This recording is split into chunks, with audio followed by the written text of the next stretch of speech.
பரோட்டாக்கு எப்பவுமே சால்னா தான் செய்வீங்களா? அப்போ ஒரு டைம் இந்த பட்டாணி குருமா செஞ்சு பாருங்க. இது பரோட்டாக்கு மட்டும் கிடையாது, சப்பாத்தி, இட்லி, தோசை கூட எல்லாம் அட்டகாசமா இருக்கும்.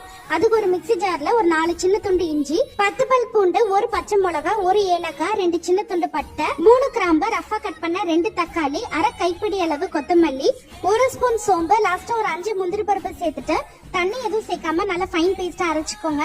இப்ப மசாலா ரெடி ஆயிடுச்சு. அடுத்து நம்ம தாளிச்சிடலாம். அதுக்கு ஒரு குக்கர்ல ஒரு 3 டேபிள் ஸ்பூன் எண்ணெய், பொடியா கட் பண்ண 2 பெரிய வெங்காயம், 1 பிரிஞ்சி இலை சேர்த்துட்டு நல்லா வதக்கி விட்டுக்கோங்க. இது கூடவே அரைச்சு வச்ச மசாலா, 1/2 ஸ்பூன் மல்லித்தூள், 1 ஸ்பூன் தனி மிளகாய் தூள், 1/4 டீஸ்பூன் மஞ்சள் தூள், தேவையான உப்பு சேர்த்துட்டு எண்ணெய் பிரிஞ்சு வர அளவுக்கு நல்லா வதக்கி விட்டுக்கோங்க. அடுத்து இதுல 8 மணி நேரம் ஊற வச்சு 1 கப் பச்சை பட்டாணி சேர்த்துட்டு நல்லா வதக்கி விட்டுக்கோங்க. இது கூடவே அரை கப் அளவு நல்லா ஃபைன் பேஸ்டா அரைச்ச தேங்காய் விழுது, தேவையான தண்ணி சேர்த்துட்டு மீடியம் ஃப்ளேம்ல ஒரு 3 விசில் விட்டு வேக வச்சு எடுத்துட்டீங்கன்னா சுவையான பச்சை பட்டாணி குருமா ரெடி. கண்டிப்பா ட்ரை பண்ணி பாருங்க.